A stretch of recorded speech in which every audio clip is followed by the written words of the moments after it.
I used to dream about showing the world what I dream about. Forget a mic, my whole life I thought it'd be the mount. I guess it's fitting how life threw me the curveball. Pops told me work till you make it, man, then work more. I guess I took that to heart, cause I've been working harder now than I... Ladies and gentlemen, welcome back to another episode of Mom's Basement, or Mind Over Matter Sports. Whatever you want to call us, we're perfectly okay with either of those two options. As usual, I'm still your host, Joe, and still with me here is Corey. That was a long intro, dude. I'm sorry?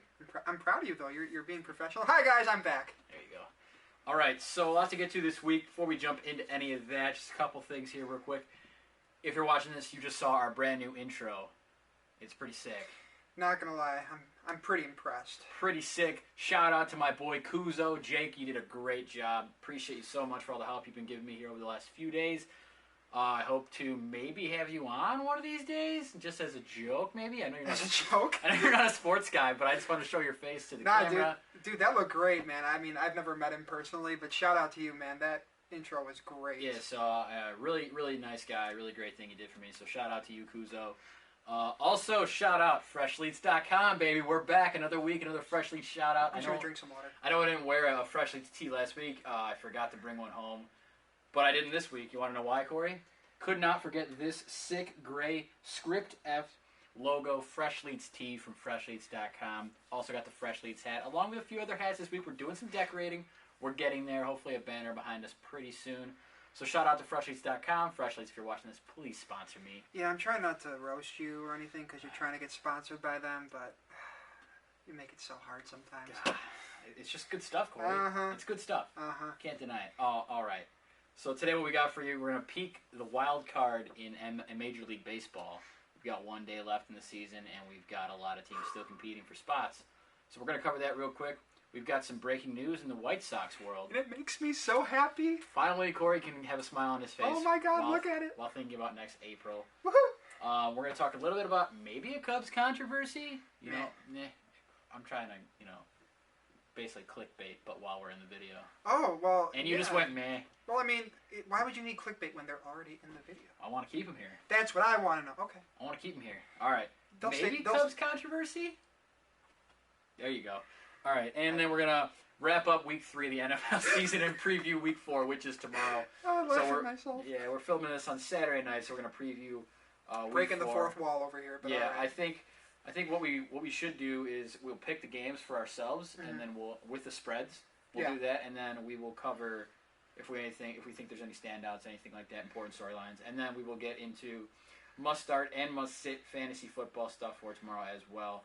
So we're just going to get right into it here. AL wildcard, Corey. We got Baltimore up a half game. They're playing the Yankees tomorrow. Right behind them, Toronto is in the second spot, half game back, playing Boston tomorrow.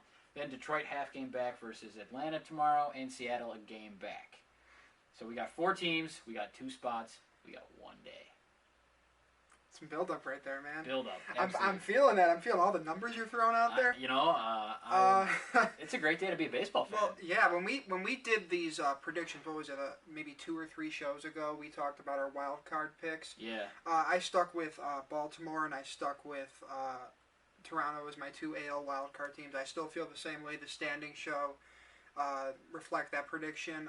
Baltimore and Toronto can simply hit better than the other teams in contention, and I think when the season ends, those 2 will be the wild card teams.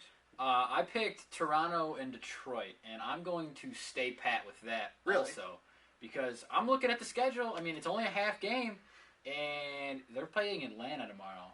The Tigers are, and Baltimore, the Yankees, much better team than Atlanta. Toronto playing Boston, a much better team than the Yankees and Atlanta. So I'm thinking they're going to get a win tomorrow. They're going to squeak in here.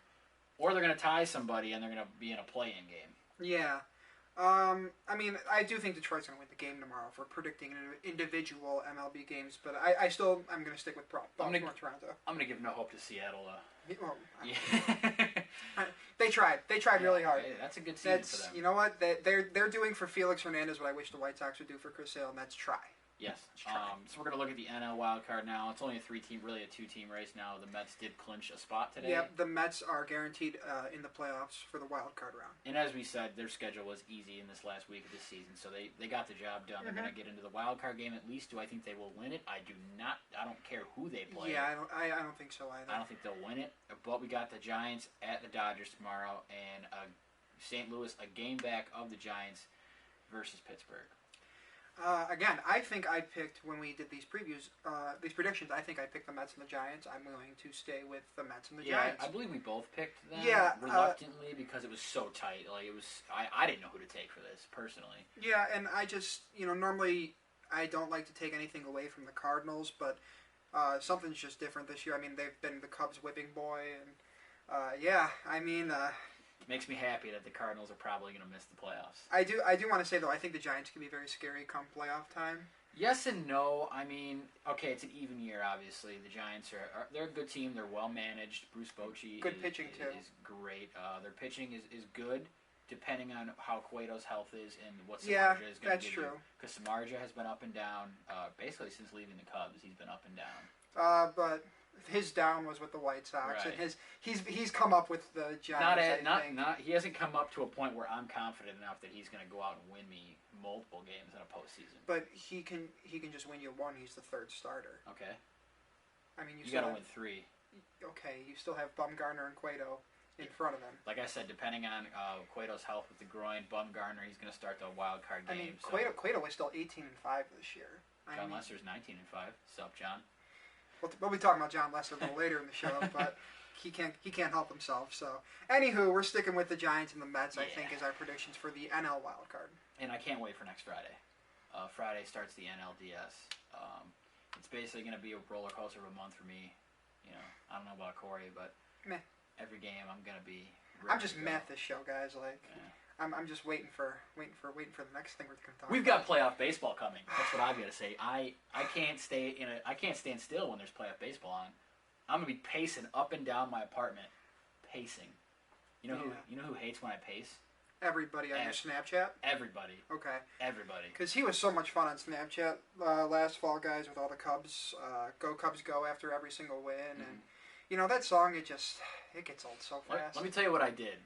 So from my dorm room, my roommate had a nice set of speakers, and every time the Cubs scored a run in the postseason, I would turn the volume up all the way, put the bass up, and I would blast "Go Cubs Go" from my computer at the loudest volume possible every time they scored. Corey, you're getting blocked on Snapchat. Corey, can you believe the amount of people that did not enjoy "Go Cubs Go" after every run on my computer? Surprisingly, I can. I mean, I enjoyed it. I enjoyed every minute of it. And you're a Cub fan. That's great, but that song is just brutal. Amazing. Brutal. Amazing. Brutal. I can't spell. Yeah, exactly. Brutal. I'm not an English major. Neither am I, but I can still spell. Well, Anywho. You need to spell to save lives. M.O.M.S, Corey. No, I don't. Move on. All right, so next we're going to talk about the White Sox here. Yes. Corey, I'm going to let you break this. Go ahead. Oh, my God, guys. All right.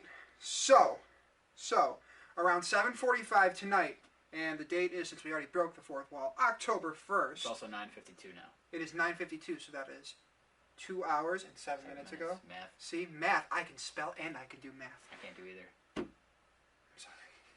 I'm a comm major. I don't need it. I'm here for you. Wow. The guy who broke the James Shields trade way back in the day, his Twitter name is White Sox Dave. He works for Barstool. He tweeted out that the White Sox have replaced Robin Ventura as manager with former Chicago Cub manager and current bench coach, well, current manager, but former bench coach for the Chicago White Sox, Rick Renteria. And he wasn't done there. He said that the White Sox, according to his source, will, quote, "As of now, I expect a major splash in free agency," which I'm not too excited about. I mean, you hear major splash in free agency, and, the last couple off seasons they've done some things, and it's just been, it hasn't equated to the playoffs. It's been very meh, huh? It has been quite meh. Meh. But he said another thing, too. He said, quote, "There's a reason why White Sox VP of Baseball Operations Kenny Williams will not be at the presser." Now, my opinion on Kenny Williams, thanks, buddy, you got me a world championship in 2005. Thanks, buddy, you got us 90 wins in 2006. Thanks, buddy, you got us to a division title in 2008. And you sat on your ass after that. You ran Ozzy out of town because they basically chose between you and Ozzy, and they chose you. Well, they chose wrong. Yeah, no shit. Granted, I would have gotten rid of both of them, but If you get rid of one, you get rid of Kenny. Anywho, we move on. And you've drafted like absolute horse shit. You have been terrible.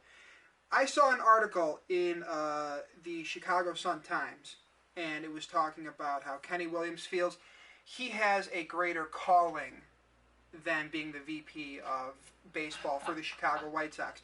The article consisted, in summary, about how African Americans are struggling in America today with all the protests and Colin Kaepernick and basically the clash you get between certain African Americans and certain police officers. And I believe the article ended with saying that Kenny Williams might even be a Chicago alderman someday. Go follow your dreams. Please, get the hell away from my baseball team. You sat on your ass for 8 or 9 years now. You haven't gotten us to the playoffs. Your drafting has been terrible. Do you remember Gordon Beckham? I remember Gordon Beckham. Do you remember when you passed on Mike Trout? I remember when you passed on Mike Trout. Do you remember when you passed on Colorado Rockies third baseman Nolan Arenado in the same draft as Mike Trout? I remember. And you're gone. If we come back, if we come back and he is for some reason still the VP, I'm going to be drunk on air and I'm going to be very sad. But I hope he's gone. you're going to be in the fields, huh? I'll be feeling it. But you know what? Robin's gone. That's fine. But I feel like Robin was given a job where he was just way underqualified for, and he was in over his head. And you know who did that? Kenny Williams. Do we think Robin's going to get an offer to manage another Major League Baseball team? Hell no. Because I don't, but I don't know if I'm crazy. I think what they're going to end up doing with him, they'll do something similar to what they did with like Jim Thome and Aaron Rowan, and they might put him as like an advisor, and like a White Sox ambassador, I guess. I don't know what they do. Okay, but they don't do anything important. So now you're Robin Ventura. They're giving you the option if you want to come back and make a few $1 million to manage the same team. They're giving you that option. You're not going to have any other options to manage, and you say no. Well, I don't know what the deal with him is. I mean, if I was that bad at my job and I still got paid for it, I'd still do it. I mean, I love baseball. I would gladly do it. But the thing that happened was, actually, in 2012, after he won 85 games with the White Sox, they just missed out on the playoffs because they choked in September. They actually offered him a 3-year contract extension, and he turned it down at the time. So my question with him is, has he ever been fully committed to the White Sox for the long term? And if he's been offered a contract, and he rejects it, it makes you wonder where his head's been besides up his ass the last 4 years. And frankly, if you're not going to be committed to my baseball team, to making the right bullpen changes and becoming a student and then a teacher of the game, I have no time for you. Get out. Well, Corey, off of that, I do now have a fairly reliable source in infiltrating the White Sox front office. Oh, yeah? I won't say her name, but she knows who she is. And she's going to drop my name to anybody important that she can find and make a friendship with and get me in that front office. I will fix the team. It's going to happen. I have strong faith in this person. See, you're a Cub fan, so I don't trust you to run my baseball I'm a team. baseball fan, and that's a dream job right there. So if you're watching this person and you know who you are, do your job and do it right. Get me hired. I'll make the White Sox great again. All right. Move on. We're going to move on. We're going to talk a little bit about Jake Arrieta, Joe Maddon. I don't know what to make of this, really. Maddon pulls Montero in the middle of an inning, and Arrieta is frustrated about it. Gives up some runs. Got hit hard. He gave up 10 hits. Probably the first time all year he's given up 10 hits. He got hit really hard. So he was vocal about it, as he's vocal about almost everything. He said he didn't like, basically what he said, if I'm going to paraphrase, I don't like to call. He said it felt like a spring training game to him. He wasn't mentally in the game. But then he turned around to say, come game 3 of the NLDS, I'm going to be ready to go, and whoever I face is in for some trouble because I'm going to shut him down, essentially. So Joe Maddon was asked about it after the game, and before the reporter even finished the question, he answered like that. So what I think, was Joe Maddon a little frustrated? Absolutely. It's never good for a manager to, what's this? Blue Jays just tied the Orioles in the AL wildcard race. And the Tigers have fallen a game and a half back. We are here with the live updates, ladies and gentlemen. Joey, continue. My prediction's not looking good. Anyways, Joe Madden was definitely frustrated with Jake being so vocal about it, but it's Joe Madden. At the end of the day, he's in it for one reason, the same reason as all these players, is to win a world championship. Do I think it's a problem leading to the playoffs? No. Do I think it's in the back of Joe Madden's mind come winter? I do. Yeah, I think Jake Arrieta needs to get his panties out of the knot that he's got him twisted in. You've got the best team in baseball. Sure, you haven't performed the same way that you've performed in previous years. And that's not to say his numbers aren't. No. That's what I was going to say. I don't think anybody can expect you to replicate those numbers again. You've got the greatest young offensive core in all of baseball. You have two other pitchers who could be considered for the Cy Young on your staff. I don't think I would consider Jake Arrieta to be, a top 3 candidate for top 5 candidate for the Cy Young, but Hendricks and Lester are right up there. I don't understand why you're trying to stir controversy.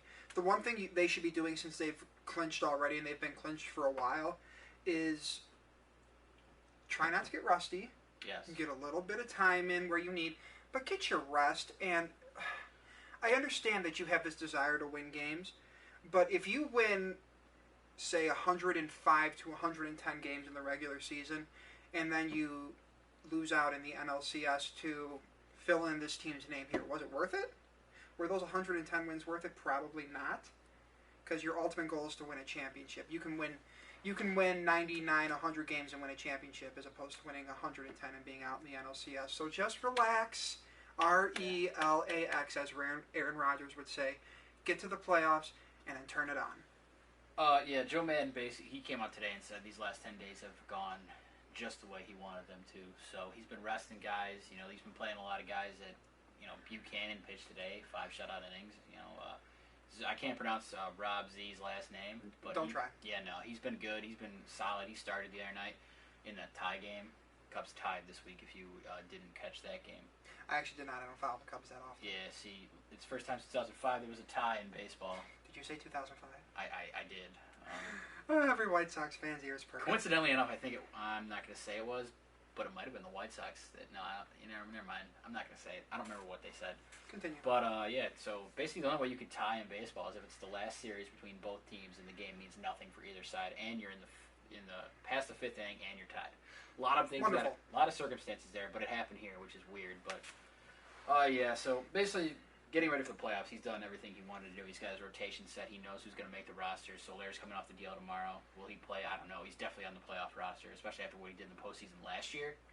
They're going to like him to even start some games in the DS, I believe. So Cubs are ready to go. We're getting into the groove here. I can't wait for Friday. As I've already said, I cannot wait. It's going to be one heck of a month.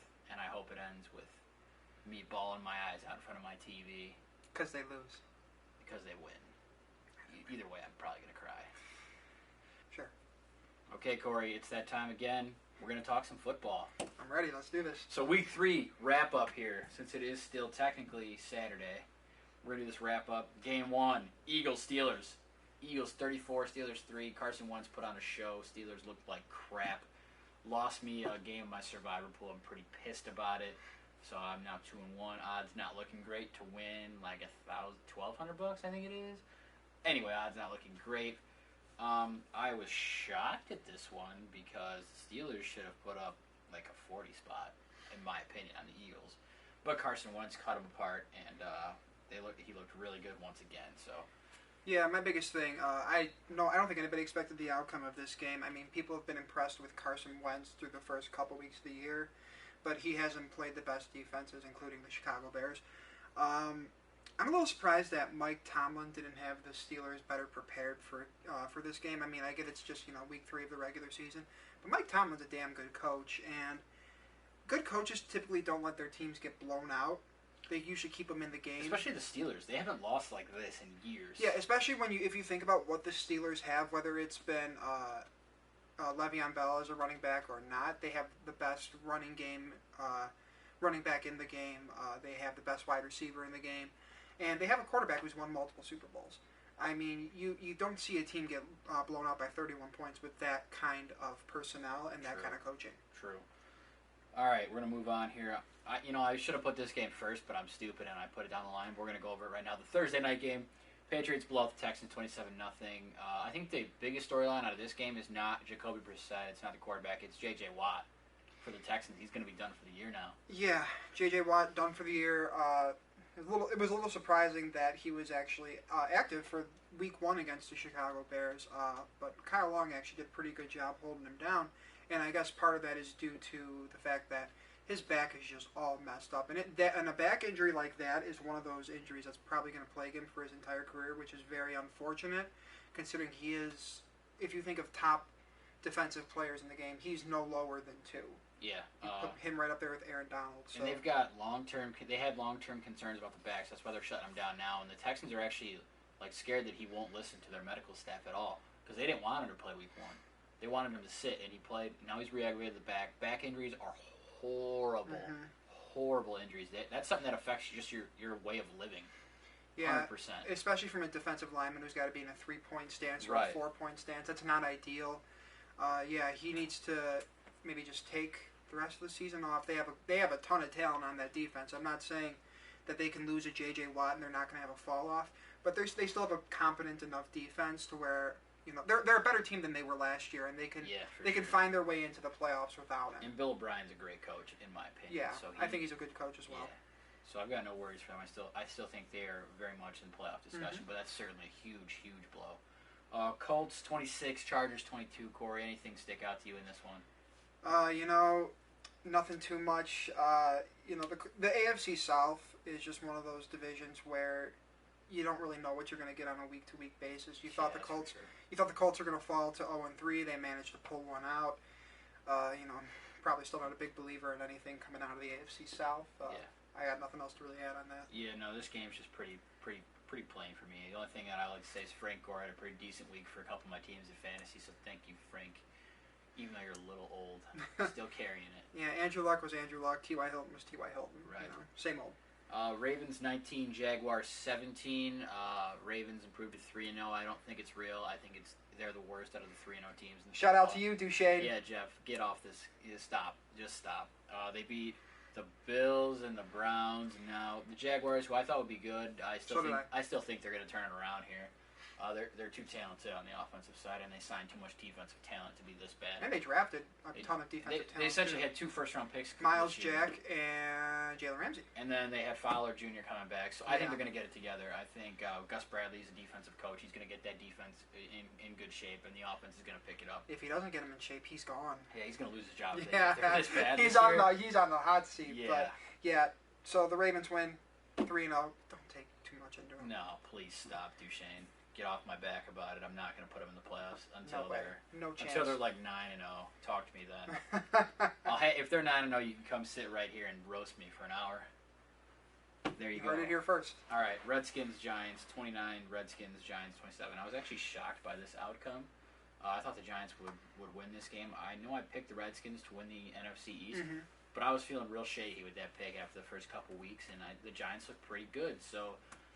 I'm a little shocked, I'm not going to lie. I think, and the Giants took a blow in this game. They're going to lose Shane Vereen, torn tricep. He's out for the year. Yeah, this was one of those games where, if you look at it on the schedule, it's probably a little hard to predict because both teams, you feel in certain ways, they have their own little areas of where they're flawed, and if one of those fatal flaws shows up, it'll cost them the game. I think Kirk Cousins had a huge halftime gaffe at the end of the first half when he cost the team at least a field goal, if not, a touchdown. And you thought that was a game that the Giants could easily pull out because Cousins, hasn't shown the same efficiency in the red zone that he had in his previous year. Mm-hmm. But the Redskins somehow found a way to pull it out. And I thought Beckham kind of made Norman look like a chump in this one. Yeah, I mean, what did he have? Beckham had seven catches for 121 yards. I've never been the biggest fan of Josh Norman. I hate Josh Norman. I'm going to say that now. I think the way he acts in the field, you put a pacifier in his mouth. Yeah. I'm not saying as just like his attitude as well. I think he got a little overrated as far as his talent goes. Oh, I do too. Because cornerbacks can be hidden on a really good defense if the pass rush is good. So I'm not saying that he didn't perform well in Carolina. He performed well for what he had to do. I'm just not the biggest fan of Josh Norman as a player, not a big fan of his attitude. No. And Odell Beckham just washed him. I love Odell Beckham. Yeah, Odell Beckham said, "Sit down." There was one play, he caught the ball, put a dirty spin move on Norman, and then stiff arm on another defender. That was beautiful. All right, we're going to move on from that one. Lions 27, Packers 34. This one not as close as the score may indicate in my mind. Packers went up huge.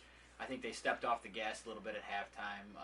I think it was 31-3 or something like that going into the half, 31-10. I think this essentially was just them saying, all right, this game's pretty much in the bag. We're going to ease up here. The Lions scored a bunch of garbage points.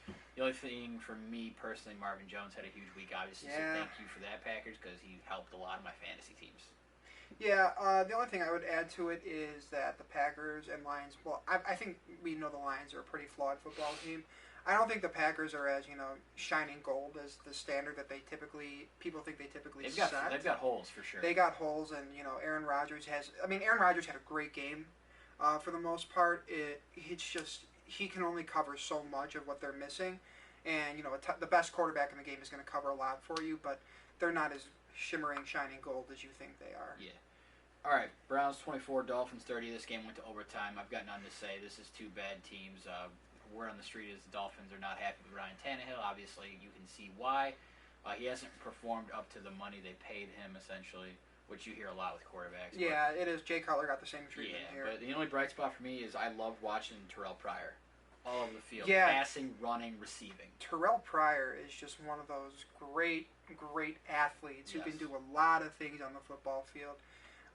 He was recruited as a quarterback, played quarterback in college, and he's just an offensive weapon. He even played one snap at safety, I believe, as well. Yeah, he played defense in this game. Yeah, too. So I think he's 27 right now or 28. So I mean, that's still relatively young. Still the mileage is young. low for in the NFL because he hasn't seen a lot of playing time. Yeah, I feel like if he was younger, we were talking about this before the show. If he was younger, there'd be a lot more time for him to develop, and if he wanted to be an elite receiver, he could be an elite receiver. Let's just hope they can do something with him because that Browns offense could be fun. Yeah, he's the only bright spot on that offense. I mean, Crowell's been actually pretty good, but Terrell Pryor is what you want to watch, and what you will want to see this week is him face Josh Norman as the Browns play the Redskins this week. Can't wait for that. I hope Pryor puts a show on in front of Josh Norman. Put your foot in his ass, dude. Yeah, Washington fans wondering why they gave this guy so much money. All right, Panthers 10, Vikings 22. This one shocked me a lot, actually. Yeah. The Vikings, they just put a stomping on them. In my opinion, they controlled this whole game. There was really nothing Carolina could do offensively to put together a good drive and score some points. Yeah, Minnesota's got one of those type of defenses that can carry a team to the playoffs. They don't miss tackles. They sack the quarterback. If you can tackle soundly and rush the passer, you're going to have a very effective defense. You're going to keep quarterbacks, on their toes the entire time, and you're going to make quarterbacks uncomfortable. And if you can make the quarterback uncomfortable and move him off his spot, he can't complete passes. And if you make a team unable to have a passing game, they're not going to score on you. Right. Yeah, I thought this was a really fun game to watch because I love watching a defense like that go at it. And Kelvin Benjamin had no catches in this game. So Cam Newton didn't get him the ball one time. He said that'll never happen again, but man, they look good shutting him down. That's hard to do. That guy's a stud. Yep. All right, we're going to move on. Broncos 29, Bengals 17. This one I thought would be a lot closer. Trevor Siemian put on a show. Yep, my preseason prediction, AFC West, Still early, Denver Broncos 3-0. And they're not 3-0 the way the Ravens are 3-0. No. Trevor Siemian just has been lighting people up, as weird as that sounds. First rookie, or not rookie. He's not a rookie, but this is his first year starting. Right, so he's the first one to go on the road in his first road start to put up 4 touchdowns, no picks, 300 yards. Yes. He's phenomenal. I believe his quarterback rating, for people who still pay attention to quarterback rating, was that perfect 158.3. Yes.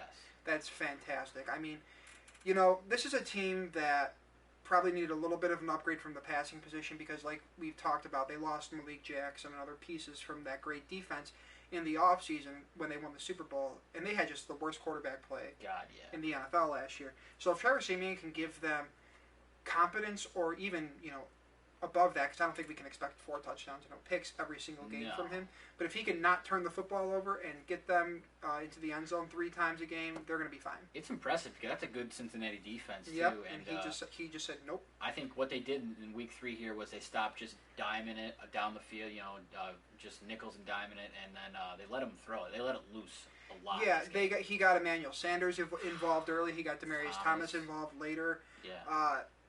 He's doing. I think he's exceeding my expectations for him and everybody else's expectations. For sure, yeah. For him. He was a 7th-round pick, so you're definitely out of not, Northwestern. Yeah, you're definitely not expecting this. So we got next Cardinals 18, Bills 33. Another game that really shocked me here.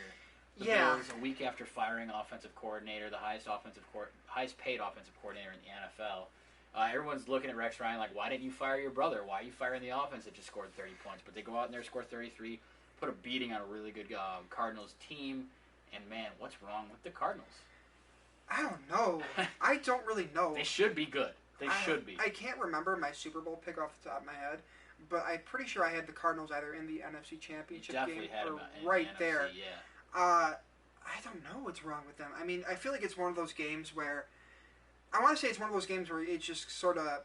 You play down to the level of your competition, you let them hang in, but the Cardinals didn't even let them hang in. They were blown out for the most part. Carson Palmer, you got to be better. This defense has got to play better. You've got Tyrann Mathieu, the Honey Badger. You got Patrick Peterson. You add a guy like Chandler Jones in the offseason, so those are 3 pieces right there on your defense. Yeah, it seemed like one of those games that the Cardinals were just destined to lose. I saw a highlight from that game, and I believe it was the Honey Badger.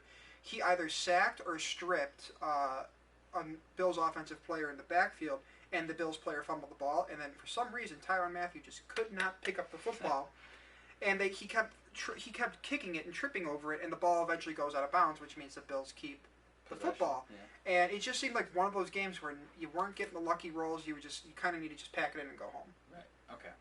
Raiders 17, Titans 10. This is straightforward. Raiders are a better football team. They won the game, no question. Essentially. The Titans have issues scoring. Yeah, so there's no surprises there. Next one, Rams 37, Buccaneers 32. This was a shootout. The Rams, they're looking a lot better than people thought. I think that defense is really putting some pressure on quarterbacks, as we have seen. They've got the best probably top 3 defensive tackle in the game. Aaron Donald, the love of my life. Yeah. One pick away. Yeah. We haven't even seen Jared Goff yet, but the Rams look pretty decent. So whatever he can give them from the quarterback spot when he is ready to play, if he is worthy of that number 1 selection, that's really concerning for them. You see how Carson Wentz is ripping people apart, and Goff was supposed to be the more NFL ready version of the two, and he's not ready yet. No. That's one thing. I know we're not trying to damper the Rams game, but man, they look pretty good. If Jeff Fisher is telling you you're not ready, and we know Jeff Fisher is just not a good head coach. Why did he get an extension? I don't know. They just wanted to stay 8-8 for the next 3 years. Right. All right, next one, 49ers 18, Seahawks 37. Again, nothing much here. Seahawks are a much better team. Russell Wilson, I think, re-injured his MCL in this game. Yeah, he should be good to go for tomorrow. He'll be good to go for tomorrow. No worries there. I will accept playing the Jets because the Jets' defense can be deadly. Speaking of the Jets, Jets 3, Chiefs 24. This game was brutal. I'm a Jets fan. I couldn't watch this game. Ryan Fitzpatrick threw 6 picks. The Jets had 8 turnovers, and the Chiefs only scored 24 points somehow. Either way, 8 turnovers, 6 picks, 2 fumbles. How do you disgusting. You're turning the ball over every series. Yeah. Right. This is like Ryan Fitzpatrick's M.O. He'll do this 1 week. Tomorrow he'll come out against the Seahawks and throw 4 touchdowns with 350 yards passing. That's so bad. But yeah, it's terrible. It hurts as a Jets fan watching that. So you wonder what they were thinking late in the game. Just keeping him in there. Like, do they hate Geno Smith that much? Like, not even to say start him. Just like God. After he throws that 3rd or 4th pick, you got to take him out. Yeah, come on. Okay, Bears 17, Cowboys 31. I almost gave the Bears a win right there. Speaking of heartbroken and hurt fan bases, this wasn't a game they were going to win. I'm just going to be straight up. Zeke Elliott show. The Zeke Elliott show, yeah. You have Brian Hoyer starting as quarterback. Brian Hoyer had a decent game, and the only reason I say decent, if you look at his numbers, they look really good. But he didn't throw the ball downfield. He didn't take any risks. Also, they could be inflated because they threw the ball like 50 times compared to like 12 runs. Yeah, but even his his yards per completion, I think, was pretty damn low until for that many until the end of the game. He started. The only highlight from that game really was when he started attacking Kevin White towards the end of the game, and Kevin White had a nice acrobatic 32-yard catch.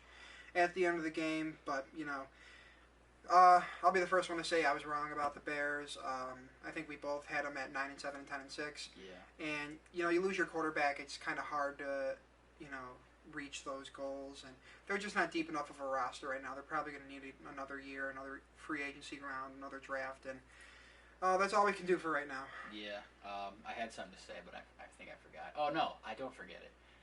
He doesn't forget. Matt Barkley. What's up, guy? I read an article today saying they should seek out Matt Barkley's potential and give him a start. Thoughts? Why? Yeah. Why? Matt Barkley was one of those quarterbacks, highly touted out of USC, and I don't know if I'll ever trust a USC quarterback. But he's bad. He's practice squad for a reason. He's practice squad for a reason. There I mean, he was there when Chip Kelly was in Philadelphia, right? Mm-hmm. And if Chip Kelly can't bring something out of you, then I Chip Kelly's nuts on offense. It's what he does. Matt Barkley was one of those. He was supposed to be a top 10 pick when he came out. I think he fell to like the 4th round or something like that. He stayed a year later, and that's what killed That's his draft what it stock. was. He was supposed to be a top 10 pick, kind of opposite of Jake Locker, or no, kind of the same thing. But Jake Locker, when he was supposed to come out as a number 1 pick, stayed a year, ended up going later in the draft. Mm-hmm. Matt Barkley, same thing, would have been probably top 10. Yeah, but pick. Locker still went top 10. I think Locker went 8th overall. I think he went, yeah. And then Barkley just fell. Kind of the same thing, but not the same thing. I got you. I mean, there's a lot of difference in money between 1 and 8 or whatever. No, I understand. Yeah. He never put it together. Wasn't that great of a prospect in the first place. Yeah. Little undersized, and I'm not giving him a chance. There have been better franchises that have left him behind. Essentially, is how I think of this. Yep. I think that ultimately the quarterback situation will be, this is Cutler's last year. They'll have a top pick. They'll get a rookie I don't know quarterback. Who they're gonna draft. That's a story for another day. I don't know who they're. The quarterback class is slim. Well, you got Watson and Kaiser up top. I mean, I guess, but Lamar. Some people are saying Lamar Jackson. Just so you know, Lamar Jackson is not eligible for the draft this year. He's next year. That's multiple reasons, but that's one of them. Yeah. Yeah. He's an athlete. I don't think he's a quarterback, per se. Oh, we'll see. We'll see. I'm pretty sure Clemson's blowing them out right now. I can't confirm, but I will check. They rallied. They scored 16 straight points. They're only down by 2 right now. It's early in the 4th, too. It is early. That's a game right there. So the Monday night game, Falcons 45, Saints 32. This game pissed me off so much. I was up by like 30 points in one fantasy league, and Tevin Coleman scores 3 touchdowns, and all of a sudden I only win by a point. And then in another league, point-inflated league, let me remind you this, Corey, 2 points per 10 yards for receivers and PPR. So all I need out of Julio Jones is 2 catches for like 40 yards, and I win and go 3-0. And he gives me 1 for 17 when they scored 45 points. Why the heck was Atlanta I'm trying to get my week 3 game up. Why the heck was Atlanta not throwing the ball more? It's the Saints. They have the softest defense in the league. This game was horrible for me to watch. I was freaking out because I lost one fantasy, almost lost another matchup. So I don't even want to say anything else about this game. I just want to say, shout out to Drew Brees, the quarterback for the New Orleans Saints in this inflated league. I was down by, I believe, 58 points in this inflated point league. Coming into the game, I needed Drew Brees to have a game. Drew Brees got 61 points. Your boy moved to 3-0 with a 3-point victory. Over who? Digs out for Harambe. That's Lucas. Lucas Pransiliauskas. Yeah. Also known as Slavo. Yeah, sorry, buddy. Sorry about that 12 spot that D'Angelo Williams put up for you. If it makes you feel any better, Antonio Brown got 40 points for me. It doesn't make you feel better, but you know what? I'm 3-0 and you're not. All right, that's week 3.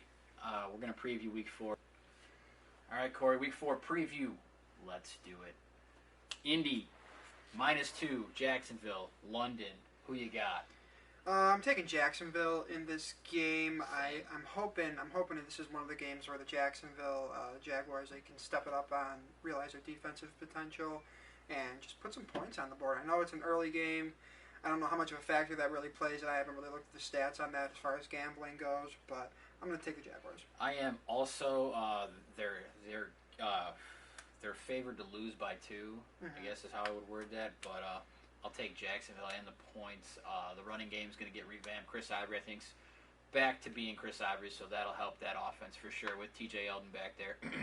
So that's going to help. I think Jacksonville takes this one. Washington, -7.5 Cleveland. Corey, what are you doing? Cleveland's so bad. They are. Cleveland is so bad. I don't care what the spread is on any team. I'm taking Washington, and giving the 7.5 to Cleveland this week. I don't think I can go into much depth without just saying again, Cleveland's terrible. Same, yeah. I'll take Washington. I'll give the 7.5 to Cleveland. I think that's pretty easy on my mind there to do that, no question. New England favored by 7 over Buffalo. Corey, what do you got? Patriots. Bill Belichick just shut out a team with a third-string quarterback, 27-0. He's going to have one of those two this week. He's going to have either Garoppolo or Brissett. I'm not sure. Have you heard anything about which one's playing? No, I have no idea. Either way, I don't think he's going to let up against Buffalo. I don't think he's going to let up against Rex Ryan and Rob Ryan. And I got the Patriots. I'll take Buffalo to cover the spread. I think New England will win the game. If there's anybody that knows how to game plan for the Patriots, it's Rex Ryan. So I think he'll be ready defensively. It's going to be a lot closer again than people They're think. missing a lot of pieces on that defense, though. Okay. That's okay. You think that's okay? That's fine. I believe in Rex Ryan on defense, especially against the Patriots in a division game. I will take them to cover the spread. I think New England will win the game. I think this is New England's chance to. They've already asserted their dominance on the NFL, but like the AFC East, your opponent, your division rival. I think Bill Belichick's going to find a way to put his foot on Rex Ryan's throat and just keep pushing until there's no air coming out. Rex Ryan would disagree with you. So will I. Seattle -1.5. New York Jets. What are you doing? Yeah, I don't understand really the line in this game. Yeah, me I either. think that the Jets are going to get nothing going offensively, and we're going to talk about the fantasy implications for this game later. It's probably going to be an ugly game, but I don't see any way that Seattle doesn't win this by at least a field goal. Yeah, I'll take Seattle. I'll give the 1.5 to the Jets. I think that their defense is going to give Fitzpatrick fits again. But like I said, this is like Ryan Fitzpatrick's MO.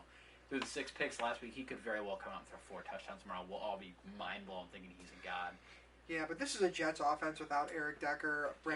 Brandon Marshall's been slowed a little bit because of the whatever he did a couple weeks ago that he nearly tore both his knees. Yeah, I'm comfortable taking Seattle. Carolina -3 versus Atlanta. Corey? I got Carolina. Carolina's been kind of getting bullied around a little bit early in the early going. They're 1-2 at this point, and at some point I think they're going to break out, and Cam Newton's going to show people why he's going to show them that. I got Carolina. Yeah, I'm going to take Carolina to give the points to Atlanta. I just think they're a much better team on both sides of the ball. Matt Ryan, though, give credit where credit is due, has been the #1 fantasy quarterback through the first 3 weeks of the season. The guy's been lighting it up, except for last week when I needed him to get the ball to Julio. That's Julio's problem. His #1 weapon, and probably they put up 45 points. His third best receiver. That's Julio's in the league. problem. So yeah, I'll take Carolina, give the points, but there is that bright spot for Atlanta. Here's a good one: Detroit -3 against the Bears. Corey at Soldier Field, probably a rainy day. Conditions could be affected. Yeah. What do you got? I mean, the first thing I actually wrote down on this paper, I didn't even factor in the weather conditions, was taking the over, whatever the points total is in this game, taking the over. I'm not sure. I didn't have anything written down for the prediction. I'll let you take that one. But Detroit and the Bears both have horrible, horrible pass defenses.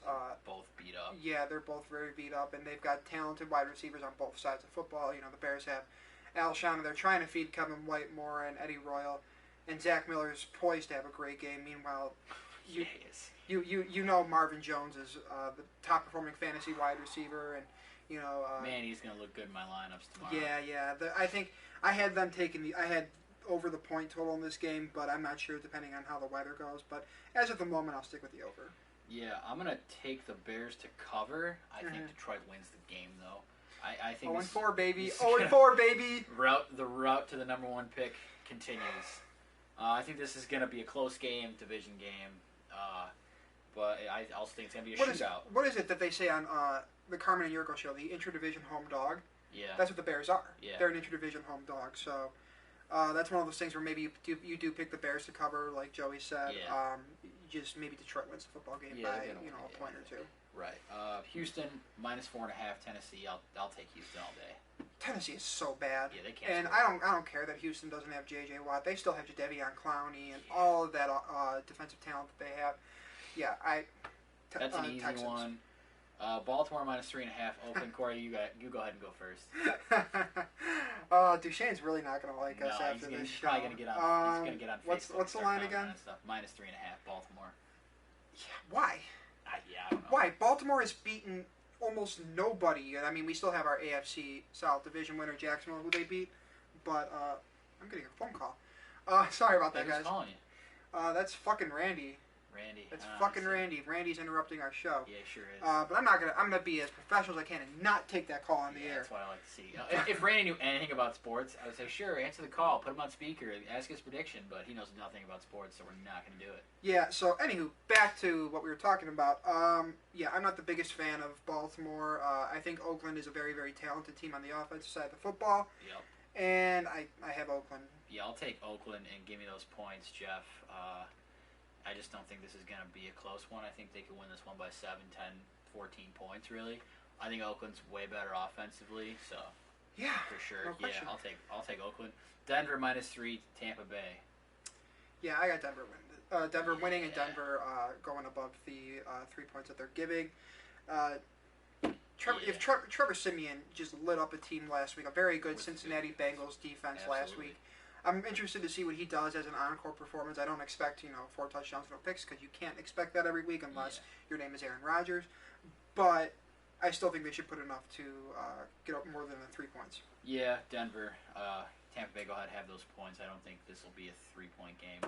So Dallas -1.5, San Fran. This one's tricky for me. What are you thinking here? You think so? I think this is a weird spread to give. I think 1.5. Yeah.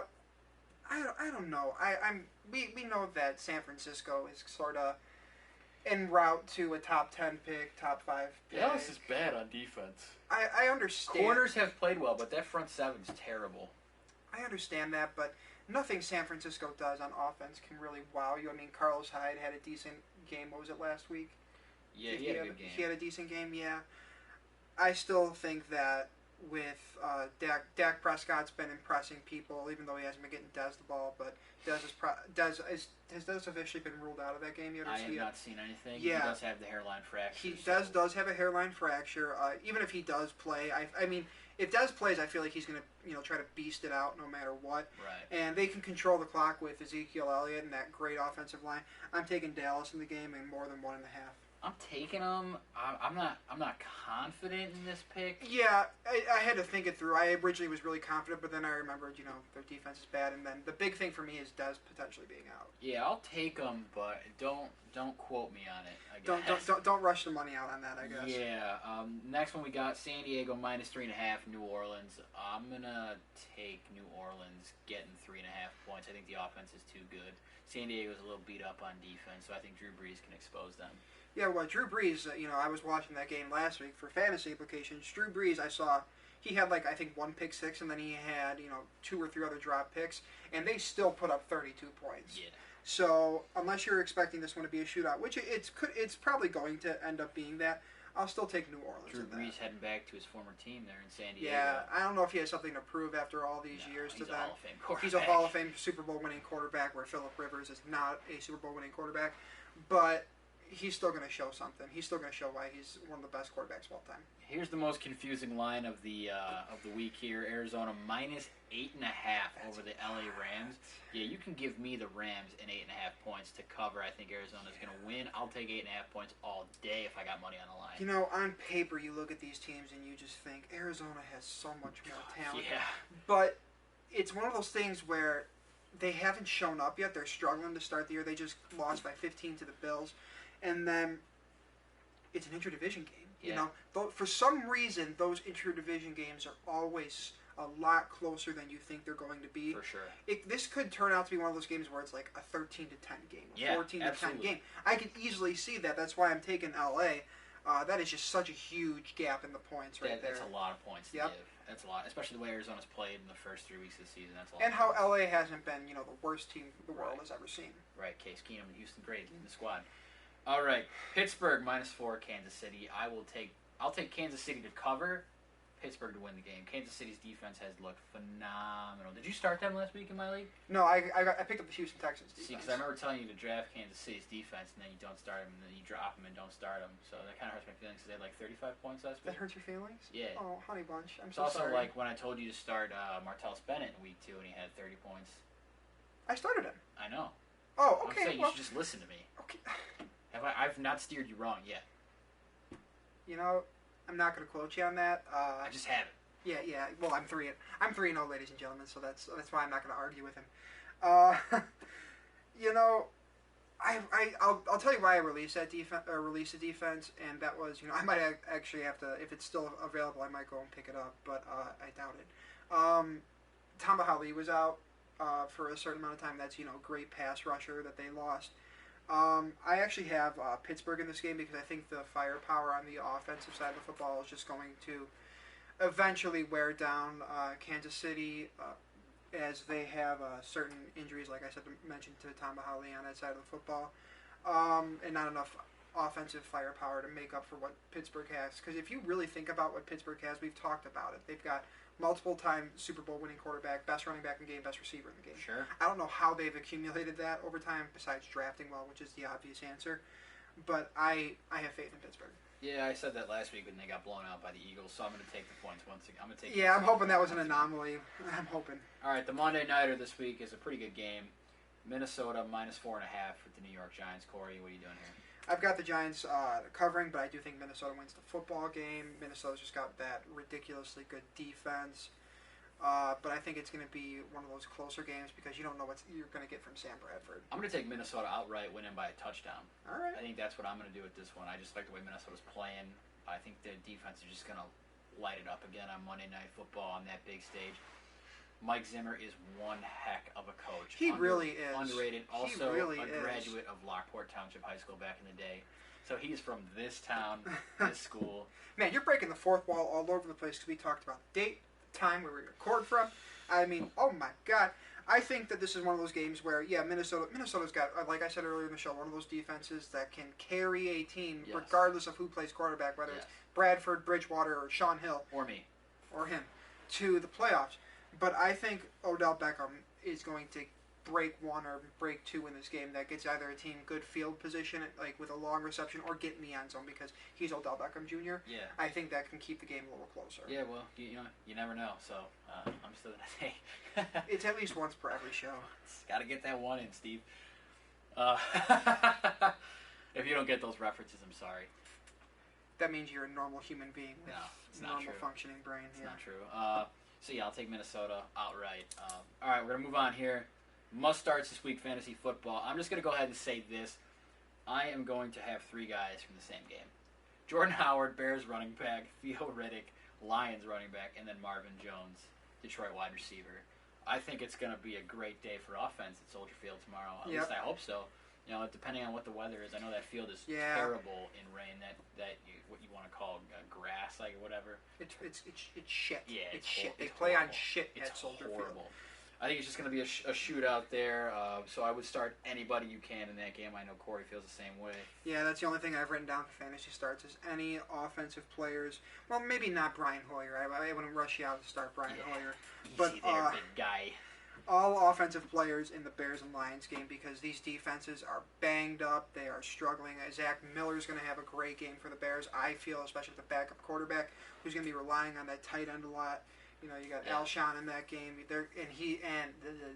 Brian Hoyer has been feeding Kevin White. They gave him 14 targets in the last game, so they're going to try to get Kevin White going. Maybe run a 9 on him really early, try to get a bunch of yards downfield. That's all I got, though. I got two more receivers written down. Cole Beasley, especially if Dez Bryant is not playing tomorrow. He has been Dak Prescott's safety valve so far this season. That's going to be a great start for you. And Will Fuller for the Houston Texans, I think, is a must-play again this week. So your must-sits, Corey. What do you got? Don't play these guys. Yeah. I was kind of lazy with fantasy starts and sits because I only referenced 2 games. My fantasy sits, though, any Seahawks skill player who are playing the Jets this week because I think Christine Michael is just going to get shut down by the New York Jets defense. Same with Tyler Lockett as well. And then you got to help me pronounce this guy's name. Quincy Enunwa. Quincy Enunwa, who has been a little bit of a breakout, number 2, number 3 receiver for the Jets, depending on Eric Decker's health. Yeah. And he put up good numbers. I think it was on was it Thursday Night Football a couple weeks ago? Yeah. But you're going up against Richard Sherman, who is just he's a cornerback in another world. Yeah, he's having a really great year. You're not And throwing him the ball right now. Their defensive backs are probably the best group in football. It's up there. And they're well coached. So. And they're very well coached. I'm not touching anybody on offense in that game. All right, my must-sits, any Miami running back. That's not a good matchup against Cincy, and they're bad. You're telling me I shouldn't start J.A.I.J.? No, I told you not to draft J.A.I.J. He had a touchdown in the last game, I'll tell you that much. Against Cleveland? That's still a touchdown. That's still a touchdown, my friend. And Adam Gase didn't even take him to the first game of the season. Hey, who's 3-0? Okay, whatever. Moving on, Sterling Shepard, I think you got to sit him this week. Minnesota, bad matchup. Like I said, I think the defense is going to have a field day on Monday night. I'm in love with Sterling Shepard. He's a great player. I'd avoid him this week. Yeah. That said, T.J. Yeldon, running back, Jacksonville against Indy in London tomorrow morning. I think Chris Ivory's back. He's the better running back. Yeah. Altogether, he's going to take goal line touches no matter what. So I would avoid Yeldon tomorrow and probably for most of the T.J. Yeldon, man, I'm sorry. As long as Chris Ivory's here, your time is pretty much come. Yeah, so Chris Ivory's the better choice there if you're going to start one of them. All right, Corey. That's all I got for us here. Oh, we're done? We're done. Well, that went a little faster than I expected. But another week, another podcast, man. It's been great. It's been a great time. I don't know what else to do. Oh, are we going to get an outro? We will have an outro. I don't know if it'll be in this video or the next video. My buddy Kuzo's working hard for me once again. Shout out to you, dude. Yeah, I can't believe it. This guy is such a great pal to me, so I really appreciate you, Kuzo. Well, I'm sorry, guys. I just ruined it for you. I thought, spoiler alert. I thought we were going to have a really cool outro. On this one, we might not, but check out the next one. I don't think we will next week, probably, yeah. A couple other things. M.O.M.S Basement merch. We've been talking about it. This is happening. We've been talking about it. I'm thinking V-neck T-shirts, personally. Kind of like that. V-neck tees. Maybe some hats. We'll see what we got in the works here. Also, a M.O.M.S Basement banner. Hopefully goes behind us pretty soon. So that's some things in the works there, you know. Is your dad gonna model for us?